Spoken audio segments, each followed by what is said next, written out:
오늘 나눌 말씀은 창세기 37장 21절부터 28절의 말씀입니다. 창세기 37장 21절부터 28절 말씀 함께 봉독하겠습니다. 르우벤이 듣고 요셉을 그들의 손에서 구원하리 하여 이르되 우리가 그의 생명은 해치지 말자. 르우벤이 또 그들에게 이르되 피를 흘리지 말라. 그를 광야 그 구덩이에 던지고 손을 그에게 대지 말라 하니 이는 그가 요셉을 그들의 손에서 구출하여 그의 아버지에게로 돌려보내려 함이었더라. 요셉이 형들에게 이르매 그의 형들이 요셉의 옷 곧 그가 입은 채색 옷을 벗기고 그를 잡아 구덩이에 던지니 그 구덩이는 빈 것이라. 그 속에 물이 없었더라. 그들이 앉아 음식을 먹다가 눈을 들어본즉 한 무리의 이스마엘 사람들이 길앗에서 오는데 그 낙타들의 향품과 유향과 모략을 싣고 애굽으로 내려가는지라. 유다가 자기 형제에게 이르되 우리가 우리 동생을 죽이고 그의 피를 덮어둔들 무엇이 유익할까? 자, 그를 이스마엘 사람들에게 팔고 그에게 우리 손을 대지 말자. 그는 우리의 동생이요 우리의 혈육이니라 하며 그의 형제들이 청종하였더라. 그때에 미디안 사람 상인들이 지나가고 있는지라. 형들이 요셉을 구덩이에서 끌어올리고 은 20에 그를 이스마엘 사람들에게 팔매 그 상인들이 요셉을 데리고 애굽으로 갔더라. 아멘. 오늘 말씀은 나는 치료받는 요셉입니다 하는 겁니다. 한번 해볼까요? 나는 치료받는 요셉입니다. 치료받는 요셉입니다 하는 이 현재형의 표현은 앞으로도 마찬가지라 하는 미래형도 포함됐다 그렇게 생각하시면 좋겠습니다. 나는 치료받아야 할 요셉입니다. 나는 치료받은 요셉입니다 하는 과거형도 포함됐다 생각하시면 좋겠습니다. 여러분, 요셉은 치료받아야 하는 우리를 가리킵니다. 반드시 희년의 축복을 받을 요셉들은 회복이 일어나야 합니다. 치료가 있어야 합니다. 그래서 치료받았고 치료받을 것이고 치료받는 요셉, 그 요셉이 바로 나인 것을 주님 앞에 고백하면서 이 말씀을 살펴볼 수 있기를 바랍니다. 오늘 본문 말씀을 자세히 보면 요셉의 이야기가 시작되는 그 즈음에 요셉이 형들에게 사로잡혀서 그 자리에서 살해당할 뻔하다가 살해는 당하지 않고 애굽의 노예로 팔려가는 그 이야기가 여기 있습니다. 굉장히 깊은 상처가 지금 깊은 상처가 생기는 시간이죠. 지금 이게 남도 아니고 바로 형들에 의해서 죽임당할 뻔하다가 겨우 목숨은 부지하고 어쩌면 그 자리에서 죽었더라면 그 한순간으로 끝났을 텐데 노예의 인생이 십수년을 살아야 한 노예의 인생을 살아야 하는 그 긴 고통의 시간이 시작되는 그 죽음 대신 고통으로 이 땅에서 살아가야 하는 그러한 이야기가 지금 여기 나온 겁니다. 그런데 이 말씀을 자세히 보면 25절 말씀을 보면 그들이 앉아 음식을 먹다가 눈을 들어본즉 한 무리의 이스마엘 사람들이 길르앗에서 오는데 그 낙타들의 향품과 유향과 모략을 싣고 애굽으로 내려가는지라 그랬습니다. 여기 보면 길르앗에서 오는 사람들이 있습니다. 길르앗이 유명한 물건들이 나오는데 그 중에 하나가 유향입니다. 식물이죠. 유향인데 이 유향나무에서 진액이 나오는 것을 이 수액을 증발시켜서 굳히면 그게 바로 유향이 되는 겁니다. 이 유향을 가지고 이 지중해 연안에 팔고 또 동쪽으로도 팔고 많은 그 재산을 길르앗 사람들이 챙겼던 곳이 바로 길르앗의 유향입니다. 유향만 있는 게 아니고 모략이 있습니다. 그리고 향품이 있습니다. 고대 세계는 이런 물건들을 직접 가지고 가서 돈으로 바꾸거나 또 물물교환을 했죠. 작은 양이지만 굉장히 상품 가치가 있는 그러한 물건이 바로 유향입니다. 자, 이것을 눈여겨보시고요. 제가 이 말씀을 어제 묵상하다가 다른 생각이 언뜻 났습니다.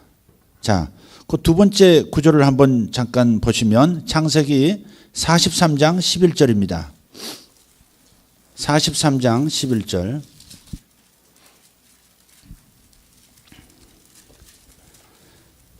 같이 읽습니다. 그들의 아버지 이스라엘이 그들에게 이르되 그러할진대 이렇게 하라. 너희는 이 땅의 아름다운 소산을 그릇에 담아 가지고 내려가서 그 사람에게 예물로 드릴지니 곧 유향 조금과 꿀 조금과 향품과 모략과 유향나무 열매와 감 복숭아니라.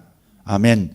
이 말씀은 지금 요셉이 살아있다는 소식을 듣고 살아있다는 소식이 아니라 요셉이 총리로 있을 때에 이제 흉년이 시작됐단 말이에요. 7년 풍년이 끝나고 7년 흉년이 시작되었을 때 먹을 것이 떨어지니까 가나안 지역에 살고 있던 야곱이 자기 아들들을 이제 애굽으로 식량이 넘친다고 하는 애굽으로 보내서 식량을 사오도록 합니다.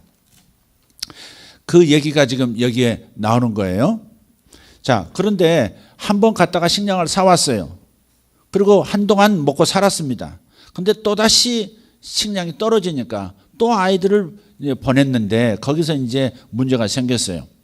여러분 창세기 요셉의 이야기를 읽으신 분들은 형제들이 베냐민을 데리고 오라고 하는 이 함정을 파서 요셉이, 형들은 아직 요셉이 자기 동생인 줄 모르는 그때에 함정을 파서 베냐민을 데리고 오도록, 자기 같은 배에서 라헬에서 태어난 친동생 베냐민을 데려오도록 합니다.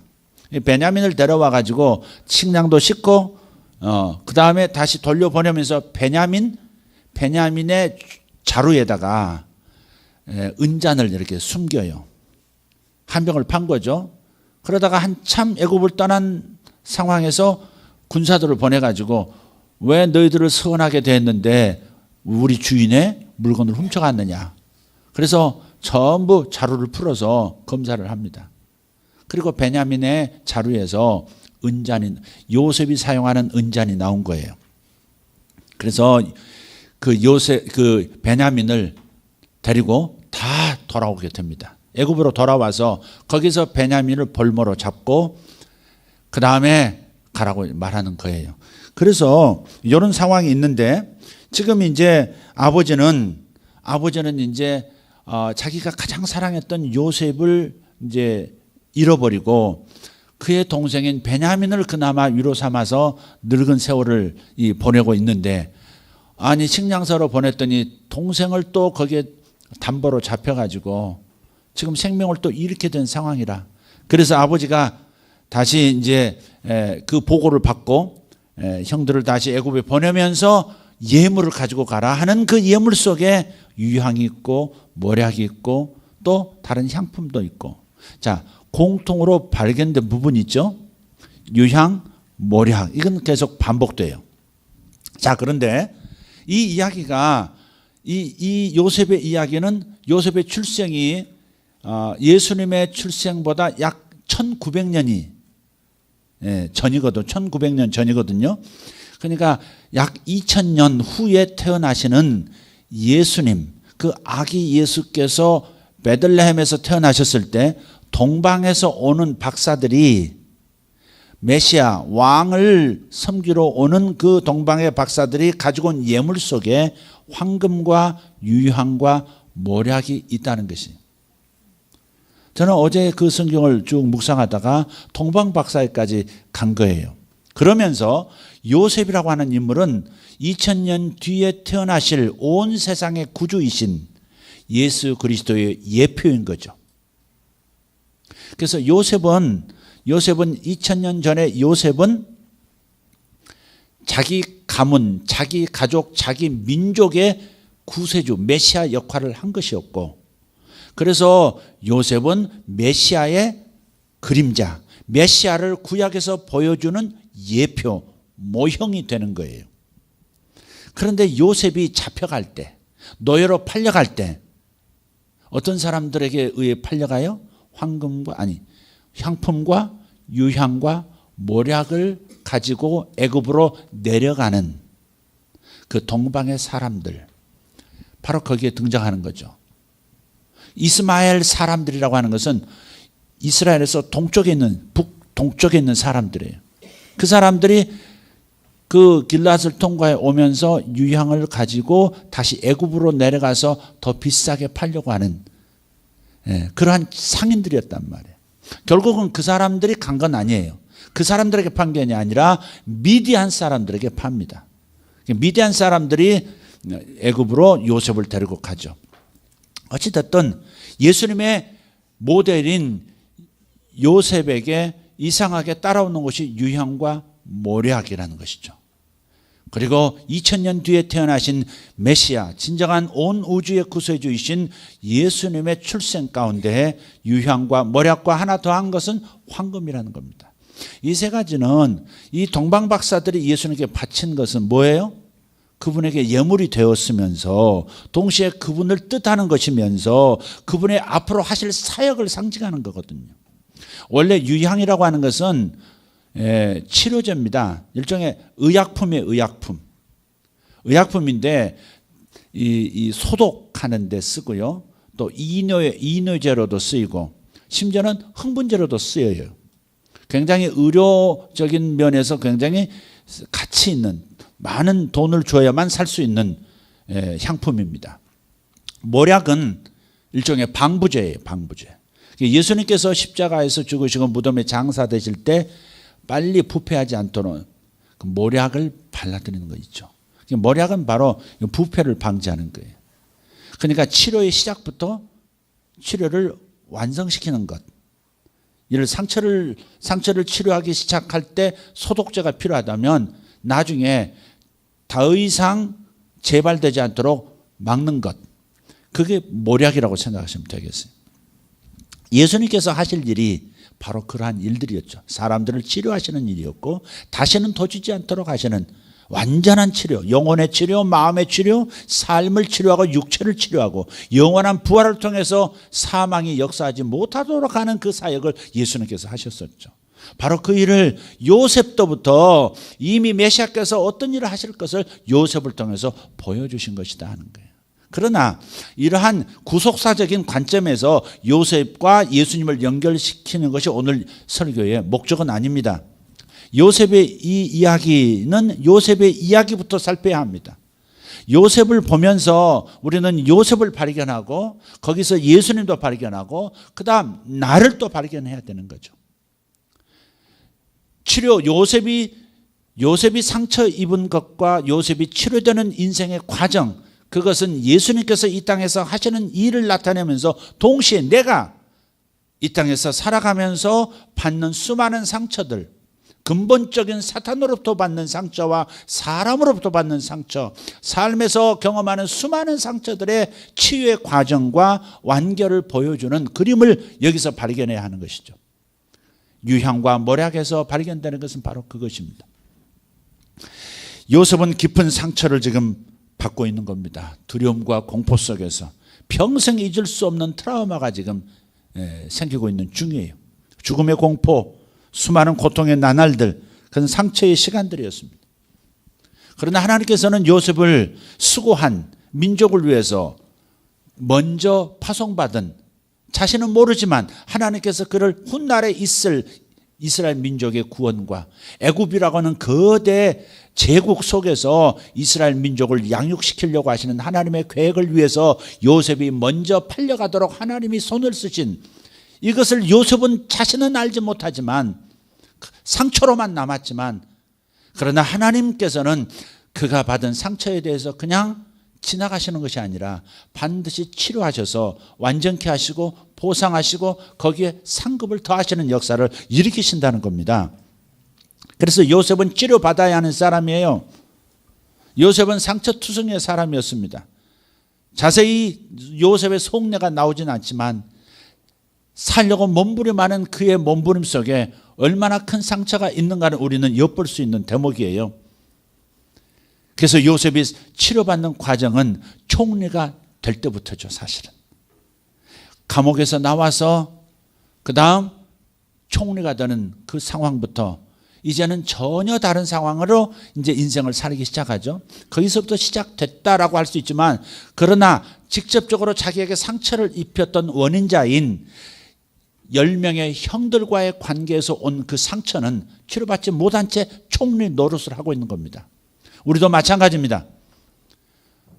No problem, 아무 문제 없습니다, 그러는 것 같지만 어려서부터 받은 상처들은 우리 안에 그대로 감정 기억으로, 생각 기억으로 남아있다는 사실이죠. 의식선상에 나타나지 않았을 뿐이지 우리는 종종 무의식 안에 있는 무서운 나를 지금도 지배하고 역사하려고 하는 무서운 상처의 그런 흔적들을 경험합니다. 가끔 이러는 적 있죠. 자기가 부끄러운 일을 행했다고 생각하는 어떤 과거가 갑자기 생각할 때 하고 소리도 지르죠. 잊어버리기 위해서. 뭔가 아픈 거죠. 뭔가 찌른 거예요. 그때 내가 왜 그 말했지? 그 사람 앞에서 내가 왜 이런 모습을 보였지? 갑자기 생각나면 20년 전 30년 전 얘기인데도 이렇게 경험해 보신 분 계십니까? 저는 가끔 그랬어요. 얼마 전에도 한번 그런 것 같아요. 뭔가가 아직 많은 거예요. 그래서 우리는 치료받아야 합니다. 치료받지 않고 새 것을 경험할 수가 없어요. 터진 부분 꿰매지 않고 하나님 주시는 새 것을 받아들일 수가 없다, 담을 수가 없다는 말. 그래서 여러분 내면은 치료받아야 돼요. 여러분 삶은 치료받아야 되는 거예요.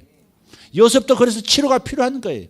온전한 삶을 살고 행복한 삶을 살려면 과거에 경험했던 하나님의 역사에 의해서 생겨난 것이라 할지라도 반드시 치료받아야만 하는 겁니다.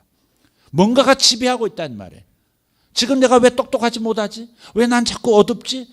왜 나는 어떤 일을 결정할 때 이렇게 두려워하고 갈팡질팡하지? 왜 나는 정작 중요한 일에서 실수하지? 그것은 과거의 경험 속에 나를 옥죄는 어떤 힘이 현재의 삶을 살고 있는 나를 건드리고 있는 거예요. 제가 그런 비유를 가끔 드린 적이 있어요. 레코드판에 그 전에 기스가 이렇게 나면, 상처가 나면 요 바늘이 레코드판을 중심에서 이렇게 지지하고 있으면 판이 돌아가잖아요. 돌아갈 때고 상처 난 부분은 반드시 삑삑 소리가 난다는 거예요.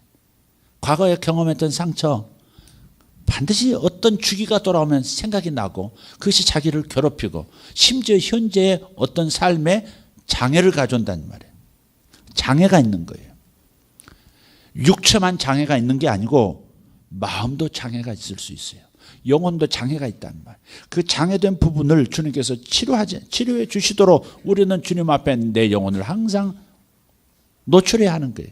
주님께서 말씀하실 때 뭔가가 떠오르면 다시 덮어서 저 무식 깊숙한 것으로 던져 밀어넣어 버리지 말고, 그것이 나타났을 때 주님 이 부분을 치료해 주십시오.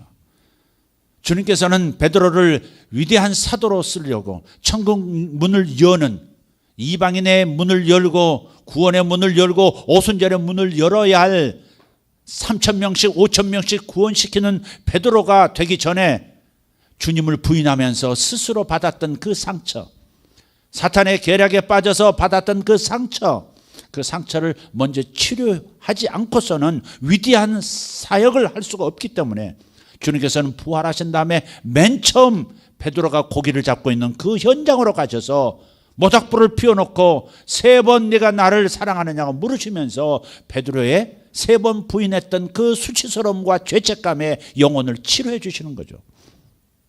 치료받지 않고는 큰 일을 이룰 수 없어요. 터진 가죽 부대에 꿰매지 않고는 새 포도주 담을 수 없습니다.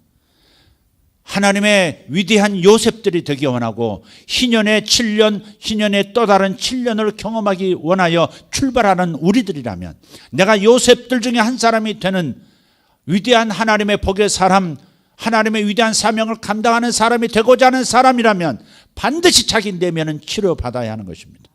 삶이 치료돼야 합니다. 사업에 영향을 끼치고 학업에도 영향을 끼치고 또한 부부관계에도 영향을 끼치고 자식을 기르는데도 영향을 반드시 끼치게 되어 있습니다. 그래서 상처는 반드시 치료돼야 합니다. 그렇지 않으면 인생의 삶에 이곳저곳에서 터지는 소리가 나게 되어 있는 거예요. 왜 행복만 있어야 할 구원받은 신자들이 왜 행복하지 않은 신자처럼 살아가는 것일까? 왜 아직도 변화되지 않은 구원받지 못한 사람처럼 내 가정에서는 여러 가지 불협화음이 일어나고 직장에서 성공적인 능력이 있는 탁월한 직장인으로서 서지 못하고 있는가? 그것은 여러분 안에 여러분도 미처 깨닫지 못하는 그런 종류의 상처들이 있을 겁니다. 그 상처가 여러분을 자꾸 건드리고 여러분이 전진하지 못하도록 역사하는 거예요. 그래서 이 부분이 요셉이 치료되는 과정을 통해서 이 부분을 좀 살펴보고 나를 대입해서 내가 어느 정도 수준으로 치료가 돼야 하는가 이 부분을 깨닫자 하는 것입니다. 요셉이 치료받는 과정은 일단 병원에 가는 것처럼 총리가 되는 것부터 시작이 되는 거예요. 일단은 목숨부터 살고 그리고 하나님께서 본래 보내고자 하는 위치로 간 다음에 주님께서 외적인 부분부터 안정을 시키는 거예요. 사람을 수술하려고 하면 마취제부터 놓잖아요. 마취제부터 놓잖아요. 그래서 이제는 살았구나 안심할 수 있도록 이제는 정말 정상적인 생각을 하면서 살 수 있는 전전긍긍 인생이 아니라 정말 활기찬 인생으로 살 수 있는 가능성의 자리로 주님께서 옮겨 놓으신 거예요. 그러나 정작 대면할 것은 형들과 자신이 겪었던 그 트라우마입니다. 그래서 하나님께서 때가 돼서 가뭄을 통해서 흉년을 통해서 형제들이 요셉을 직면하도록 만든 것이고 요셉 또한 형들을 직면하는 겁니다. 여러분 직면이라는 단어는 매우 중요합니다.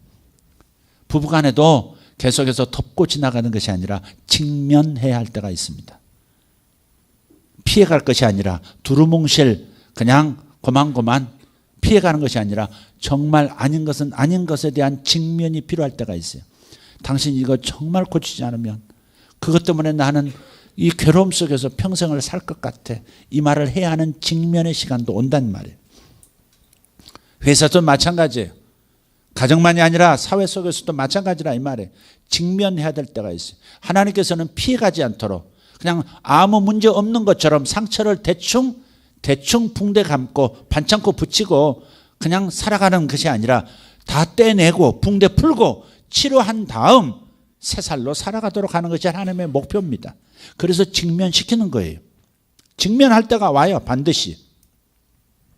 자, 그래서 지금 요셉을 이제 형들과 만나게 하는 과정 속에서 요셉에게 이제 이런 전략을 쓰게 한 것이죠. 아까 말씀드렸던 베냐민을 눌러 앉게 하기 위해서 데리고 있고 그다음 베냐민을 보게 하기 위해서라도 아버지를 애굽으로 모셔오려는 계획을 지금 요셉이 하고 있다는 말이에요.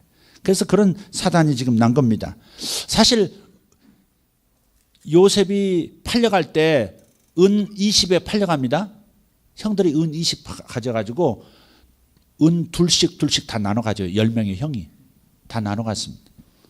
그런데 나중에 이것을 형들로부터 이 상처받은 이 부분을 치료받기 위해서 또 형들을 또 치료해야 될 어떠한 위치에 있지 않습니까? 자기는 이미 회복된 인생, 겉으로는 회복된 인생이기 때문에 형들과의 관계가 회복되려면 이 문제를 직면하지 않고는 안 되기 때문에 형들이 깨닫고 죄를 깨달을 뿐 아니라 회개할 수 있도록 도와주려는 의도에서 은잔을 가지고 형들의 죄악이 생각나도록 만든 겁니다.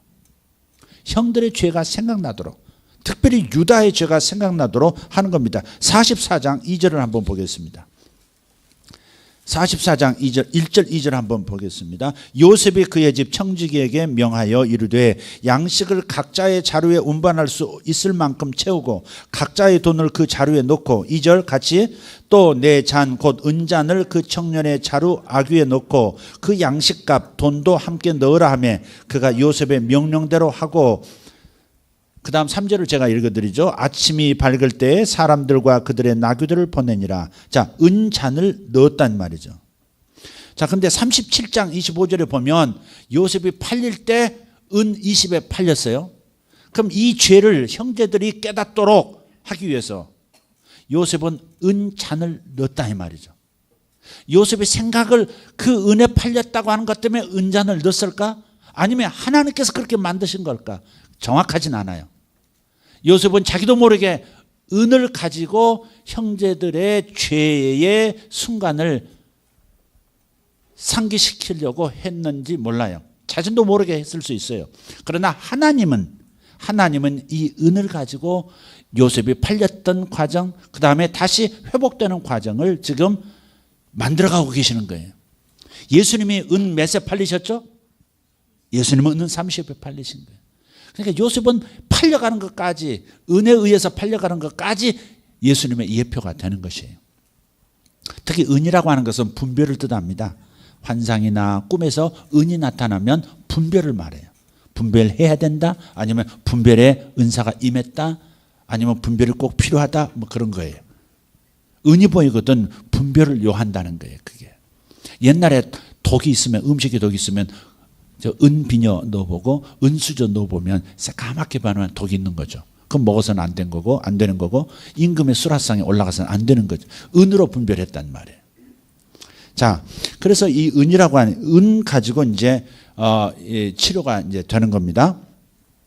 37장 28절에서 은 20으로 팔렸던 것을 은잔을 가지고 치료하는 하나님의 이 계획이 나타납니다. 또 창세기 44장 16절을 보시죠.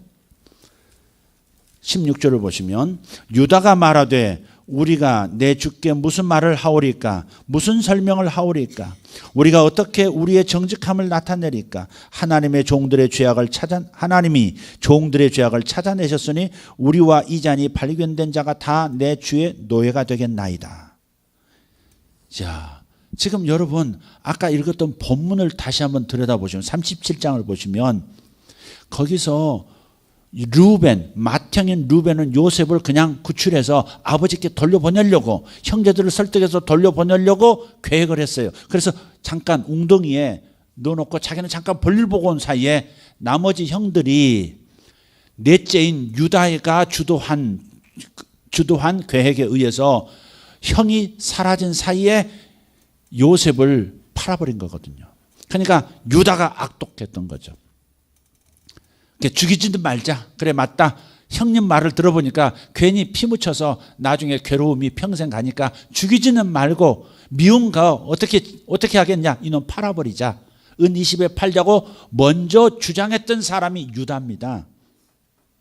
유다예요. 그런데 이 총리가 된 요셉 앞에서 치료의 주체자가 누구예요? 유다입니다. 그래서 44장 16절에 유다가 말하되 그래요. 유다가 말하되 뭐라고 말해요? 당신의 은잔을 우리가 절대 그런 것이 아닌데 은잔이 발견됐으니까 할 말이 없습니다. 하나님이 우리 죄를 드러내신 겁니다. 뭔가가 지금 생각난 거예요. 뭔가가 생각난 겁니다. 동생 요셉을 은 20에 팔았던 것이 이제 생각이 나는 거예요. 그래서 그렇게 말하는 거예요. 하나님의 종들의 죄악을 하나님이 찾아내셨으니 우리와 이 잔이 발견된 자가 다 내 주의 노예가 되겠나이다. 이 노예라는 단어를 씁니다. 요셉이 10수년 전에 자기 손에 의해서, 자기가 주도한 계획에 의해서 요셉이 노예로 팔려갔다. 그런데 이제는 거꾸로 은 때문에 자신이 죄가 드러나서 노예가 되는 겁니다. 노예가 되겠다고 말하는 거예요. 사실은 자기가 자기 자로 속에 은잔이 있는 건 아직 몰라요. 자기 잔이 있다는 건 확실하지 않아요. 그렇게 말한 거예요. 정말 없으리라고 생각하고 지금 얘기한 거예요. 그런데 오픈해 보고 나니까는 베냐민 속에 있다는 말이에요. 그래서 44장 33절을 보시면 이제 베냐민 자루 안에 있다는 것이 이제 발견됐어요. 베냐민이 이제 노예가 돼야 하는 겁니다. 그때 33절에 유다가 말합니다. 이제 주의 종으로 그 아이를 대신하여 머물러 있어 내 주의 종이 되게 하시고 그 아이는 그의 형제들과 함께 올려보내소서. 그 앞에 32절까지 보면 우리 아버지가 그 아이 형이 하나 있었는데 어려서 그 형을 잃어버렸습니다.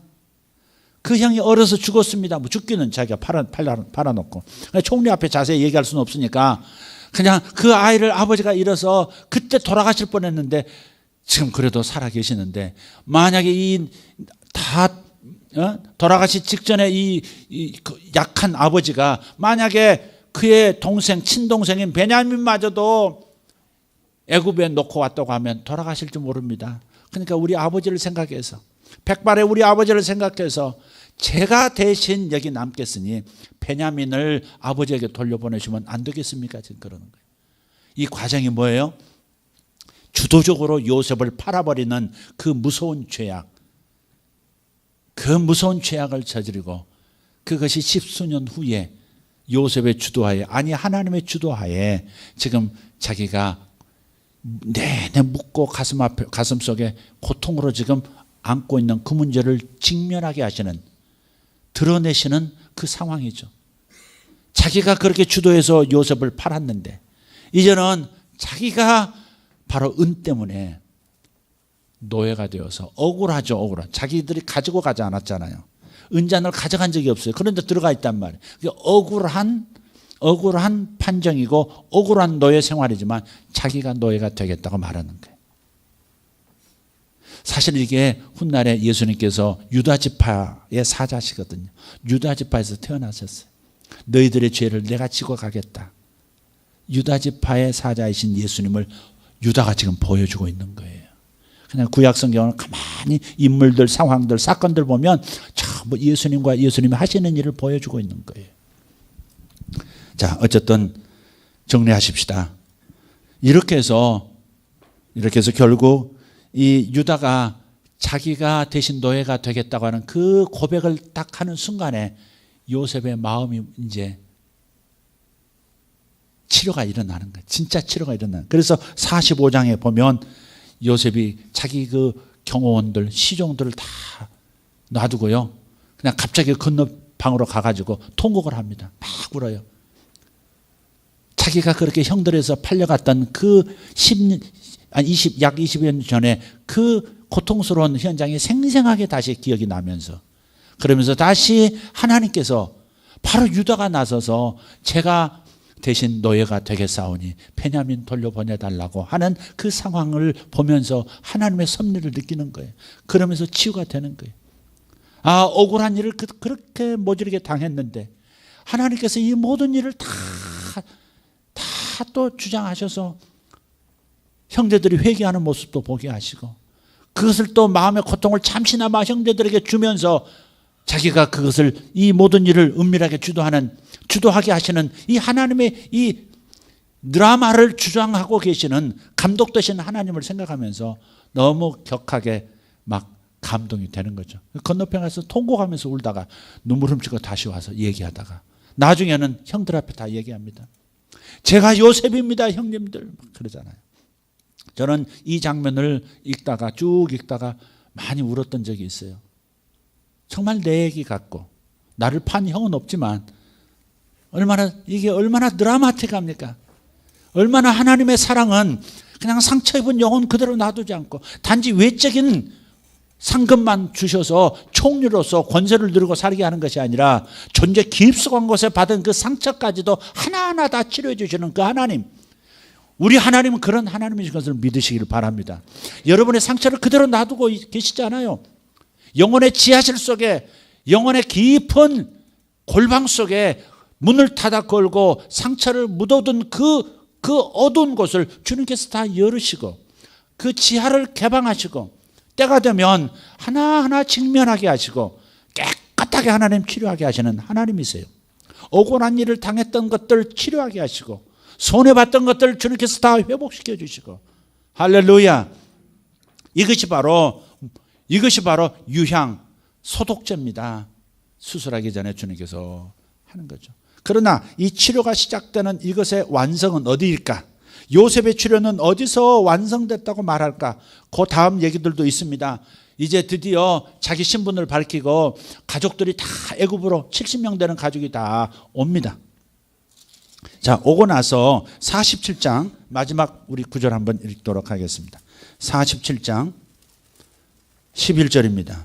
야곱이 이제 요셉의 아버지 야곱이 에집트의 왕에게 들어가서 축복하고 그 앞에서 나와요. 11절 12절입니다. 같이 읽습니다. 요셉이 바로의 명령대로 그의 아버지와 그의 형들에게 거주할 것을 주되 애굽의 좋은 땅 람셋을 그들에게 주어 소유로 삼게 하고 또 그의 아버지와 그의 형들과 그의 아버지의 온 집에 그 식구를 따라 먹을 것을 주어 봉양하였더라. 아멘. 완전한 치유는 용서하는 걸로 끝나는 게 아닙니다. 그 사람을 용서하는 걸로 끝나는 게 아니에요. 축복하는 것이 치유의 끝입니다. 사랑하기 때문에 축복할 수밖에 없는 액션을 취하는 거기까지가 완성된 치유입니다. 용서는 하는데 그래 쌤쌤이다. 이제는 각자 갈 길 가고 각자 살 길 살자. 이제 너와 나는 더 이상 원수도 없고 원한도 없고 끝이다. 그것으로 끝나는 게 아니라 오히려 나의 원수 되었던 사람을 먹이고 입히고 찾아보고 돌보고 책임져 주는 것, 그것이 진정한 치유의 완성이라는 거죠. 그래 당신도 손해받고 나도 상처 됐다. 이제 잊고 살자.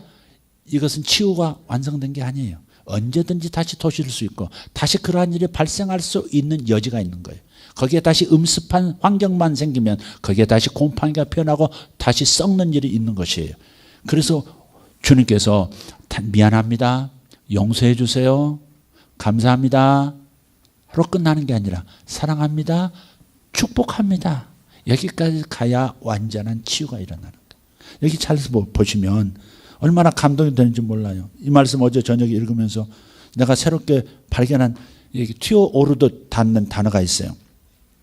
요셉이 바로의 명령대로 그의 아버지를 봉양할 수 있게 됐어요. 아버지에게 애굽에 좋은 땅을 줬어요. 그런데 그의 형들에게도 거주할 곳을 주되 애굽의 좋은 땅 라암셋을 그들에게 주었다는 거예요. 여기 왜 이렇게 기록을 했을까? 그 집안이 좋은 땅에 살게 했다 그렇게 하지 않고 아버지와 그의 형제들에게 거주할 장소인 애굽의 가장 좋은 땅을 주었다. 이것이 진정한 치유라 이 말이에요. 여러분, 원수를 단지 용서하는 것으로 끝나는 것이 아니라 축복하고 잘되게 하는 것, 그것이 진정한 여러분의 트라우마를 치료할 수 있는 마지막 완성의 치료라 이 말이에요. 치료 과정이에요. 여러분, 이 부분을 잘 생각하시고 여러분이 진정한 요셉이 되려 한다면, 큰 영향을 끼치는 요셉으로서 살려 한다면 반드시 여기까지 치료가 돼야 합니다. 며칠 전 한 형제가 식사하는 자리에서 저에게 이런 말을 했습니다. 상처한 형제입니다. 목사님, 제가 성경을 읽다가 이삭이 어머니 사라를 잃고 그 상실한 고통 속에 있다가 사라를 잃자 하나님께서 리브가 자기 아내를 보내주셨다는 그 대목에서 너무 가슴에 닿고 깊은 묵상을 하게 됐습니다. 내게 있어서 유일한 사랑의 여인이었던 어머니를 잃고 그 고통의 빈자리에 리브가를, 사랑스러운 리브가 아내를 주셨던 것처럼 하나님께서 저에게 먼저 사랑하는 아내를 보낸 그 자리에 새로운 사랑의 사람을 보내주셨습니다. 가슴이 뭉클한 거예요. 이 말씀을 읽는데, 이 말씀을 어제 저녁 묵상하는데 그 형제가 며칠 전 했던 그 말이 가슴에 깊이 닿는 거예요. 상실한 그 자리를 하나님께서 그대로 놔두지 아니하시고 빈 공허한 자리로 덩그러니 놔두지 아니하시고 다시 새로운 사랑으로 채워주시는 이런 축복이 있으리라고, 이런 회복이 있으리라고 생각을 못했는데 주님께서는 빠른 시간 내에 회복시키시고 채워주시는 역사를 해주셨습니다. 한 사람 안에 희년의 때에 한 사람 안에 이런 치유의 역사를, 그리고 가득 다시 채워주시는, 주의 부으시는 잔이 넘치도록 해주시는 이 축복이 있다고 하는 것은 당연한 일입니다. 희년은 무슨 뜻입니까? 희년은 회복을 말합니다. 땅이 회복되고 신분이 회복되고 부채가 탕감되고 전부 회복되는 것이 희년의 특징입니다. 그래서 회복이라는 단어는 치유라는 단어와도 바꿔 쓸 수 있어요. 잃어버린 땅을 찾는 게 재정적인 회복이 아니겠습니까? 신분의 회복, 신분이 치료되는 거 아니겠습니까? 자존감이 치료가 되고 내 안팎의 상황이 삶이 치료되는 거 아니겠습니까? 희년은 치료받는 해입니다. 희년은 회복이 되는 해입니다. 여러분 삶의 구석구석을 주님께서 치료해 주실 수 있도록, 회복시켜 주실 수 있도록 주님 앞에 여러분 많이 노출하시기를 바라요. 주님, 이게 약합니다. 제가 과거에 이런 고통이 있었습니다. 지금도 그 고통이 나를 찌릅니다. 주님, 이 부분을 자유케 해 주십시오. 그젠가 이상한 꿈을 하나 꿨어요. 경찰들이 들이닥쳤어요. 특수수사대. 그러면서 나를 체포합니다. 네가 과거에 했던 모든 일들이 드러났다. 샅샅이 조사되었고 이제는 벌을 받아야 된다. 가자. 체포조가 왔어요. 그 순간에 그 꿈속에서 전 절망해서 이제는 끝이구나. 이제는 나의 수치가 다 드러났다. 오만 가지 일생의 모든 생각이 다 나면서 이제는 이 부분을 이제는 받아야 할 벌을 받아야 되는구나. 거기서 너무 절망의 그 절벽에 뚝 떨어지는 느낌, 그 속에서 몸부림하다가 깨나 보니까 꿈이더라고. 아직도 치료해야 될 게 참 많구나. 아직도 내 속은 고통스러운 부분이 많구나. 수치감, 죄책감, 그런 것들이 너무너무 많구나. 그래서 주님 앞에 기도했습니다. 주님, 저를 치료해 주십시오. 제 내면을 치료해 주십시오. 완전한 자유를 주신 주님 안에서, 예수 그리스도의 보혈과 십자가의 공로 안에서 완전한 자유를 경험하게 도와주십시오. 그리고 바깥도 치료해 주시옵소서. 내 재정도 치료해 주시고, 내 사역도 치료해 주시고, 내 능력도 치료해 주시옵소서. 받았던 상처 때문에 잠재력이 다 드러나지 못했던 부분 구석구석 치료해 주셔서 이제는 하나님의 능력을 마음껏 구가하며 살 수 있는 제가 되게 도와주십시오. 그렇게 기도했습니다. 여러분도 그렇게 기도하는 요셉들이 되기를 바랍니다. 아멘. 오늘 끝날입니다. 끝날인데 여러분 오늘 하루 종일 그리고 주일까지, 아니 계속해서 여러분, 주여 저를 직면하게 도와주셔서 치료해 주시옵소서. 그리고 내면만 치료하시는 것이 아니라 내 삶의 구석구석 관계들 다 치료해 주셔서 정말 행복하고 깃털처럼 가벼운 인생 되게 하여 주시옵소서. 꼭 주님 앞에 구하시기를 바랍니다. 할렐루야. 사랑하는 사람을 잃어버렸던 상처부터 시작해서 작은 관계의 충돌까지 다 하나하나 주님께서 생각나게 하시고 치료해 주시기를 예수 이름으로 축복합니다. 축복합니다. 아멘. 찬양하겠습니다. 찬송가 우리 길르앗의 향로입니다. 이 찬양 우리 함께 하기 전에 예레미야서 8장 22절을 한번 읽고 찬양하겠습니다. 예레미야 8장 22절입니다. 자, 읽어보시죠. 시작. 길르앗에는 유향이 있지 아니한가? 그곳에는 의사가 있지 아니한가? 딸 내 백성이 치료를 받지 못하면 어찌 되는고? 여러분, 사람들이 치료받는 거, 국가가 치료받는 거 뭐와 연관되어 있어요? 유향과 연관되어 있어요. 길르앗의 유향이에요. 길르앗의 유향.